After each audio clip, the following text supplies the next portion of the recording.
আসসালামু আলাইকুম সম্মানিত দর্শক, আমন্ত্রণ জানাচ্ছি বাংলাদেশ স্পেশালাইজড হসপিটাল আজকের সংবাদপত্র অনুষ্ঠান থেকে। আমি তারিকুল ইসলাম মাসুম। যেখান থেকে আমাদের সাথে যুক্ত হয়েছেন সবাইকে শুভেচ্ছা জানিয়ে শুরু করছি আজকের অনুষ্ঠান। আজ আমাদের সাথে স্টুডিওতে আলোচনার জন্য উপস্থিত আছেন মেডিসিন বিশেষজ্ঞ, ইউজিসি প্রফেসর এবং মাননীয় প্রধানমন্ত্রীর ব্যক্তিগত চিকিৎসক প্রফেসর ডাক্তার ABM আব্দুল্লাহ। আপনাকে আমন্ত্রণ। ভালো আছেন? দেখে আসি পত্রিকাগুলো শিরোনাম। দৈনিক ইত্তেফাক, বাংলাদেশের প্রথম আন্তর্জাতিক সম্মান জুলিও কুরি শান্তি পুরস্কার, বিশ্ব শান্তিতে অবদানের স্বীকৃতি বঙ্গবন্ধুর। থমকে আছে চাকরির বাজার, BCS-এও জট, অনিশ্চয়তা ও হতাশায় চাকরি প্রত্যাশীরা। চাকরির পেছনে না ছুটে উদ্যোক্তা হতে হবে, যুব সমাজের প্রতি প্রধানমন্ত্রী। মানব জমিন, ব্রিটেনের কাছে 16 লাখ ডোজ টিকা চেয়েছে বাংলাদেশ, করোনায় আরও 38 জনের মৃত্যু। ভ্যাকসিন জটিলতায় প্রবাসীরা, কাটছে না অপেক্ষার প্রহর। ঢাকা তেল আবিব সম্পর্ক নিয়ে নানান জল্পনা, দেশ বিদেশের সংকটে রেমিটেন্স যোদ্ধারা। আমাদের সময়, ফেসবুক গ্রুপে মাদকের হাট, টার্গেট কিশোর কিশোরী। শাহিনুদ্দিনকে মিথ্যা মামলায় পিষে মারতে চেয়েছিলেন আউয়াল, নিত্য নতুন অপরাধ, সেকেলে আইন। গ্রেপ্তারের প্রতিবাদ চলছে, রোজিনার ফোন যাচ্ছে ফরেন্সিকে, ফুটেজ চায় ডিবি। বিশ্বকাপ আর্চারি, রোমান দিয়া আজ লড়বেন স্বর্ণের জন্য। চীন রাশিয়ার টিকা পেতে দেরি হবে। যায় দিন, নিম্নমুখী কাগজে বাস্তবতা ভিন্ন, করোনা শনাক্তের হার। উৎপাদনশীল খাতে কালো টাকা বিনিয়োগের পরামর্শ। স্কুল কলেজ খোলা, চলতি সপ্তাহে টেকনিক্যাল কমিটির বৈঠক। যুবকদের উদ্যোক্তা হওয়ার পরামর্শ প্রধানমন্ত্রীর। ভোরের কাগজ, ঈদে স্বাস্থ্যবিধি উপেক্ষার মাসুল।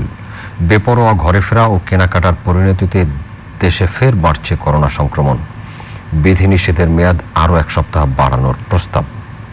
বাঘ সিংহের লড়াই, আত্মবিশ্বাস বেড়ে গেছে টাইগারদের। ঘুরে দাঁড়াচ্ছে পোশাক খাত। দিনকাল, তিস্তায় 1,500 কোটি টাকার প্রকল্প। নেপালের পার্লামেন্ট ভেঙে দিলেন প্রেসিডেন্ট, নভেম্বরে নির্বাচন। কারাগারে হেফাজত নেতার মৃত্যুর বিচার বিভাগীয় তদন্ত দাবি মির্জা ফখরুলের। মানবকণ্ঠ, ভয়ঙ্কর রাজনৈতিক আউয়াল। চাকরির পেছনে না ছুটে উদ্যোক্তা হওয়ার পরামর্শ। মৎস্যজীবী লীগের প্রতিষ্ঠাবার্ষিকীতে প্রধানমন্ত্রী শেখ হাসিনা। ঘুরে দাঁড়াতে চায় সব খাত। মঙ্গলবারের পর আঘাত হানতে পারে যশ, তবে কেন লোকহাসালি? মির্জা কাদেরের ইউটার্ন। ইনকিলাব, কর্মীদের করোনার টিকা নিশ্চিত করতে হবে, সংকুচিত হচ্ছে শ্রমবাজার। আজ বঙ্গবন্ধুর জুলিও কুরি পুরস্কার পাওয়ার দিন। কূটনৈতিক ব্যর্থতায় টিকা পাচ্ছে না বাংলাদেশ। টিকা চেয়ে বাংলাদেশের আবেদন ফিরিয়ে দিয়েছে যুক্তরাজ্য সরকার। সংগ্রাম, নিজস্ব আয় থেকে বাজেটে প্রয়োজনীয় অর্থের যোগান দিতে পারছে না সরকার। বিধিনিষেধ আরেক সপ্তাহ বাড়ানোর প্রস্তাব মন্ত্রিপরিষদের। করতোয়া, ইয়াস ঘূর্ণিঝড়ে রূপ নিতে পারে আজ, বন্দরে 1 নম্বর সংকেত। দেশে বেড়েছে মৃত্যু, কমেছে শনাক্ত। নিজে নিজে সামান্য হাঁটতে পারছেন খালেদা জিয়া। চাকরির পেছনে না ছুটে মাছ চাষের পরামর্শ প্রধানমন্ত্রী। The daily star, record foreign aid use in next budget. AstraZeneca government to buy jabs from private UK suppliers. Rosina in jail as she exposed graft. Protest led on for 5th day. Bail hearing, all eyes on court today. Movement restriction likely to be extended. The business standard, ultra rich to pay more tax. Tax buoyancy does not keep pace with economic growth. COVID-19 infection rising on Rohingya camps, border districts. আমাদের হাতে থাকা পত্রিকাগুলোর শিরোনাম পড়ছিলাম। অনেকগুলোই শিরোনাম আছে। ঈদের পরে মানুষ ঢাকায় ফিরছে, কোভিড সংক্রমণ বাড়ছে, মৃত্যু কিছুটা কমেছে, কিন্তু জেলাগুলো, সীমান্তবর্তী জেলাগুলো নিয়ে শঙ্কা তো আছেই। ভারতীয় ভ্যারিয়েন্ট বাংলাদেশে ইতিমধ্যেই শনাক্ত হয়েছে। ভারতের ব্ল্যাক ফাঙ্গাস, হোয়াইট ফাঙ্গাসের কথা শুনছি। রোজিনার বেইল আবেদন আজকে শুনানি হবে। নানান বিষয় আছে, অনেকগুলো খবর। টিকা নিয়ে কতগুলো শিরোনাম, টিকা নিয়ে অনেকগুলো শিরোনাম আছে আর কি। কোন জায়গা থেকে? ধন্যবাদ আপনাকে। আমার মনে শুরুতে আমি একটু বলে নেই, আজকে জানেন যে 23শে মে, তাই না? জি। স্বাধীনতার পরপর 1973 সনে বঙ্গবন্ধু কিন্তু প্রথম নিয়ে আসেন বাংলাদেশের প্রথম আন্তর্জাতিক সম্মান জুলিও কুরি, আপনি জানেন। তো এটা কিন্তু বাংলাদেশের জন্য একটা বিশাল পাওনা ছিল। এবং স্বাধীনতার স্থপতি জাতির জনক বঙ্গবন্ধু যে সম্মানটা নিয়ে আসেন এই দেশের জন্য কিন্তু একটা গৌরবের। তো আমি গভীর শ্রদ্ধার সাথে তাকে স্মরণ করছি এবং এই জুলিও করি কিন্তু একটা আন্তর্জাতিক সম্মান আসলে, যারা শান্তির জন্য কাজ করেন, সাম্রাজ্যবাদ বিরোধী, ফ্যাসিবাদ বিরোধী এই সংগ্রামে যারা অবদান রাখেন তাদেরকে কিন্তু এটা দেওয়া হয়। তো বঙ্গবন্ধু সেই হিসেবে উনি আসলে শান্তির একটা বার্তাবাহক ছিলেন, তাকে সম্মানিত করছেন সারা বিশ্বের জন্য। এটা আমাদের জন্য একটা বিশাল অর্জন। আমি তার স্মৃতির প্রতি গভীর শ্রদ্ধা জানাচ্ছি। তো শুরু করব অনেকগুলো খবর, যেহেতু করোনার সংক্রমণ তো বেড়েই চলছে, তাই না? এটা একটু বলতেই হবে আমাকে। আপনি জানেন যে ঈদের আগে থেকেই যেভাবে মানুষ আসা যাওয়া করছে, একবার গেছে আবার উঠলে চলে আসতেছে, এবং সবচেয়ে ডেঞ্জারাস ছিল যেটা আমি বিভিন্ন সময় বলছি, এই যে দূরপাল্লার বাস কিন্তু বন্ধ, মানুষ কিন্তু ভেঙে ভেঙে গেছে। এবং যেটা সবচেয়ে প্রবলেম যেটা হয়ে গেছে, তারা নিজেরা কষ্ট করছে, প্রচুর পয়সা নষ্ট করছে, 100 টাকার ভাড়া 500 টাকা, তাই না? এবং যে ভেঙে ভেঙে গেছে তার বডিতে যদি ভাইরাস থাকে সারা দেশে বোধহয় ছড়ায় গেছে, অথবা তার বডিতে ভাইরাস না থাকলে যে গাড়ি বদলে যে গেছে, এই গাড়ি বদলেছে আরেক গাড়িতে উঠছে, আরেক গাড়িতে, তার সামনে পিছনে কত ভাইরাস, কারো তো ছিল নিশ্চয়ই, নিজের মধ্যেই ভাইরাস নিয়ে প্রথমে গেছে বাড়িতে, তার পরিবার পরিজনের মধ্যে ছড়াইছে, পাড়া প্রতিবেশী ছড়াইছে, গ্রামে ছড়াইছে, মহল্লা ছড়াইছে, এইভাবে কিন্তু সারা দেশে ছড়িয়ে গেছে। আবার তারা ফেরত আসতেছে ওই একইভাবেই কষ্ট করে, এই ভেঙে ভেঙে আসতেছে, পয়সা ডাবল ট্রিপল দিয়ে, দুর্ভোগের কোনো শেষ নাই। এইভাবে সারা দেশে কিন্তু করোনা ছড়িয়ে গেছে। আপনি গত কয়েকদিনের চিত্র যদি দেখেন তাহলে দেখবেন করোনার সংক্রমণ কিন্তু বেড়ে যাচ্ছে। এবং আজকেও তো গতকালকে 38 জন কিন্তু মারা গেছে, আগের দিন একটু কম ছিল, সংক্রমণ বেড়ে যাচ্ছে। তারপরে মৃত্যুর মিছিল তো ওঠানামা করছে। সবচেয়ে যে কথাটা আপনি বললেন ডেঞ্জারাস ভারতীয় ভেরিয়েন্ট, আমরা তো জানি, পত্রপত্রিকা দেখছি, ভারতীয় ভেরিয়েন্ট তো সিরিয়াস এটা। এবং ইন্ডিয়ার অবস্থা তো আমরা ডেইলি পত্রিকা দেখছি, মিডিয়াতে দেখতেছি, এত মানুষ মারা যাচ্ছে। আজকেও কিন্তু অনেকে আক্রান্ত হয়েছে, অনেকেই মারা গেছে। বেশি আক্রান্ত, 4000-এর বেশি মৃত্যু একদিনেই, তাই না? ডেইলি কিন্তু কম বেশি ওঠানামই করছে। সবচেয়ে যেটা দুর্ভাগ্যজনক বা বলতে পারেন হৃদয় বিদারক, তাই না, বা মর্মান্তিক, তারা তো যে বডি তো পোড়া দেওয়ার জন্য স্পেস পাচ্ছে না, শ্মশান ঘাটে জায়গা নাই, টেম্পোরারি শ্মশান ঘাট, মানে চিতা মানে পুরার জন্য যে কাঠ লাগবে সেই কাঠও নাই। আগেকার জামানায় শুনতাম যে যারা বড় বড় মানে হিন্দু লোক যারা মারা যেত, চন্দন কাঠ দিত, তার মধ্যে ঘি দিত, এগুলো তো প্রশ্নই আসে না। পুরানোর যেমন চিতার আগুন নাকি জ্বলছে, চিতার আগুন নিভেই না, এবং জায়গা না পেয়ে অনেকে যে কথাটা আপনি বললেন পত্রিকা কিন্তু আসছে, ডেড বডি ভাসিয়ে দিয়েছে গঙ্গা জলে, যে গঙ্গার পানি দিয়ে তারা পুণ্য স্নান করে, ওই গঙ্গার জলে কিন্তু ডেড বডি ভাসিয়ে দিচ্ছে, চলে আসতেছে, সেটা যমুনা তো ভেসে আসতেছে। অত্যন্ত হৃদয় বিদারক। আমাদের যেটা ভয় সেটা আমরা তার জন্য এটা অত্যন্ত উদ্বিগ্ন, আমরা সেজন্য গভীর দুঃখ প্রকাশ করছি, সমবেদনা জানাচ্ছি। কারণ মানুষ তো কেউ মারা যাওয়াটা তো আমরা চাই না। শুধু হিন্দু না, মুসলমানদের মারা যাচ্ছে, তার কবরের জায়গাও নাকি পাওয়া যাচ্ছে, এরকম ঘটনা শোনা যাচ্ছে। তো এটা অত্যন্ত মর্মান্তিক। আমাদের যেটা ভয়, পাশের দেশ তো, এই ভাইরাস যদি আমাদের ছড়ায় আসে, আমরা জানি এই ভাইরাসটা কিন্তু তার রূপ বদলায়, সেটা ভেরুল্যান্ট হতে পারে, সিরিয়াস, সবসময় যে সিরিয়াস তাও না। ইন্ডিয়ান যে ভেরিয়েন্টে যেটা পাওয়া যাচ্ছে, যে double variant, triple variant, Bengal variant, AP variant শোনা যাচ্ছে, কিন্তু মারাত্মক দ্রুত সংক্রমণ ছড়ায়, যে কোনো বয়সের আক্রান্ত করে, লক্ষণ তেমন নয়, হঠাৎ করে কি খারাপ হয়ে যায়, শ্বাসকষ্ট, কাশি, বুকে ব্যথা হলো, তাড়াতাড়ি হাসপাতাল যায়, দেখা যায় অক্সিজেন কমে যাচ্ছে। যদি সময় মতো অক্সিজেন দেওয়া না যায়, যে ক্রাইসিস ইন্ডিয়া কিন্তু হচ্ছে, তা কিন্তু অক্সিজেন ক্রাইসিস কিন্তু হচ্ছে। এত মানুষকে কিভাবে দেবে প্রতিদিন? যদি 1.5 লাখ, প্রথম হলো কিভাবে দেবে সেটাও সত্য, আরেকটা সত্য যে এইভাবে তো কিন্তু তারা রেডি ছিল না, প্রিপারেশনও তো ছিল না, সুতরাং অক্সিজেন সাপ্লাই দিয়েও তো করাতে পারছে না আর কি, তাতে কিন্তু মানুষ মারা যাচ্ছে। আমরা খালি আল্লাহ আল্লাহ করছি যেন আল্লাহ না করুক আমাদের দেশে যেন এই ভাইরাসটা আবার ছড়িয়ে না পড়তে পারে। সরকার যদিও কিন্তু পদক্ষেপ নিয়ে গেছে, আপনার জলপথ, স্থলপথ, তাই না, এখানে যে বর্ডার বন্ধ এবং যারা আসছে তাদের টেস্ট করা হচ্ছে এবং কোয়ারেন্টাইন নেওয়া হচ্ছে। কিন্তু সবচেয়ে যেটা ডেঞ্জারাস, প্রচুর লোক কিন্তু আমরা জানি বা শুনতাম, এই মানে চোরা কারবারি বলেন বা পলায় বলেন, যাই বলেন, ইন্ডিয়া থেকে প্রচুর লোক কিন্তু বাংলাদেশে চলে আসে, বাংলাদেশে অনেক কিন্তু যায়, এই যাওয়াটা কিন্তু বন্ধ করতে পারছে না, পাসপোর্ট ছাড়া, তাই না? তো এইটা কিন্তু ওই সংক্রমণের ঝুঁকি কিন্তু বাড়িয়ে তুলবে। এবং আরেকটা কথা আমি বিভিন্ন মিডিয়াতে বলে আসতেছি, সমস্ত অনেক বৈজ্ঞানিকরা কিন্তু একমত, এই বাতাসের মাধ্যমে এই ভাইরাস কিন্তু ছড়াতে পারে। সুতরাং আপনি জলপথ, স্থলপথ, নৌপথ নয় বন্ধ করলেন, বাতাস স্তর বন্ধ হচ্ছে না, এর মাধ্যমেও কিন্তু ছড়ানোর ঝুঁকি রয়ে গেছে। অনেকে প্রশ্ন করেন তাহলে আমরা বাঁচবো কিভাবে? এটা তো সত্যই, এটার বাচ্চার রাস্তা, এটা যদি হয়ে সারে তাহলে তো চিকিৎসা বেশি গেছে, চিকিৎসা জাহাজ তো চলছেই, এবং আমাদের তো অক্সিজেন ক্রাইসিস হতেও পারে। বাঁচার একটাই রাস্তা, জনগণকে স্বাস্থ্যবিধি একেবারে পুঙ্খানুপুঙ্খভাবে কঠোরভাবে মানতে হবে আর কি, কারণ এটাতে একটাই রাস্তা প্রতিকার প্রতিরোধ। এবং অবশ্যই একটা রাস্তা যেটা হলো ভ্যাকসিন। তো ভ্যাকসিন তো আমরা একটু ক্রাইসিসে পড়ে গেছি আর কি।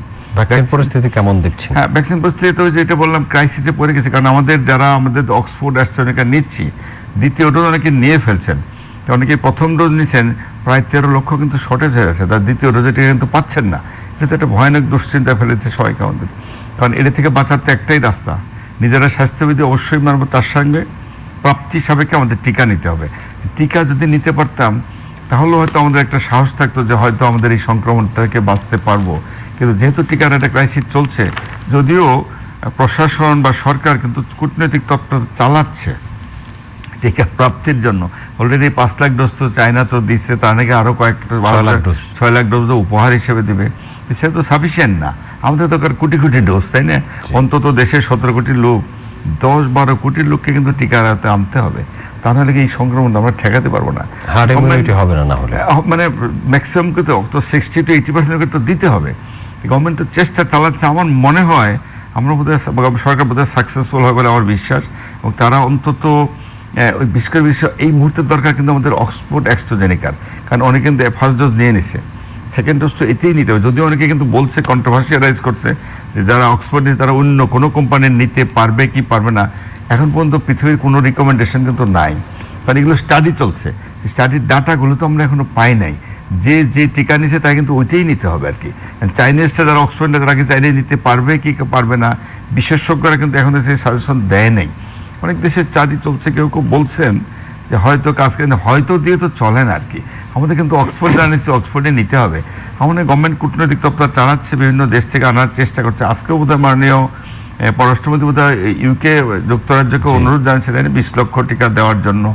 তারা সারা দিবে কি দেবে না আমরা জানি না। ইভেন আমেরিকাতে ওদের নাকি 8 কোটি ডোজ টিকা, এই অক্সফোর্ডের টিকা কিন্তু রয়ে গেছে, এবং গরিব দেশকে বা অন্যান্য উন্নয়নশীল দেশকে তারা নাকি এটা দিবে। আমার মনে হয় এখন এটা করা খুব জোরে সোরে একটা কূটনৈতিক তৎপরতা চালান দরকার।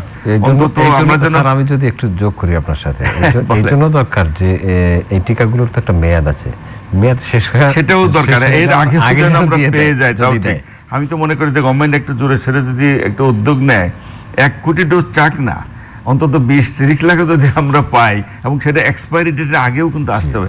এই ব্যাপারে একটা উদ্যোগ বোধ হয় আমার মনে হয় গভর্নমেন্টের ব্যাপারে সচেতন। আমি একটা জিনিস বিশ্বাস করি, আমাদের জননেত্রী শেখ হাসিনা কিন্তু এই ব্যাপারে যথেষ্ট সচেতন। ওনার দক্ষতায় কিন্তু আমরা টিকা পেয়ে গেছি আগে, তাই না? অনেক দেশ তো টিকা এখনও পায় নাই। উনি সময় মতো সিদ্ধান্ত নিয়েছিলেন যে আমাদের দেশ কিন্তু টিকা কার্যক্রম ভালোই চলছিল। শুধু একটা প্রবলেম হয়ে গেল, ইন্ডিয়াতে তো ভয়ানক আকারে ছড়া গেছে, ওরা নিজেদের চাহিদাই পূরণ করতে পারছে না, ইন্ডিয়া ওদের নিজেদের দেশকেই দিতে পারছে না, সেই জন্য তারা কিন্তু রপ্তানিটা বন্ধ করেছে। নাহলে এই সমস্যা কিন্তু আমাদের হতো না। তারপরে আমাদের মনে হয় একদম তো হোপলেস হলে তো চলবে না, চেষ্টা তো চালিয়ে যেতেই হবে, কারণ এখনও পৃথিবীর অনেক দেশ টিকা পাই নাই। আমরা যদিও কিছু পেলাম, তারপরেও মাঝপথে আসে এটা হঠাৎ করে বন্ধ হওয়াতে কিন্তু সমস্যা পড়ে গেছে।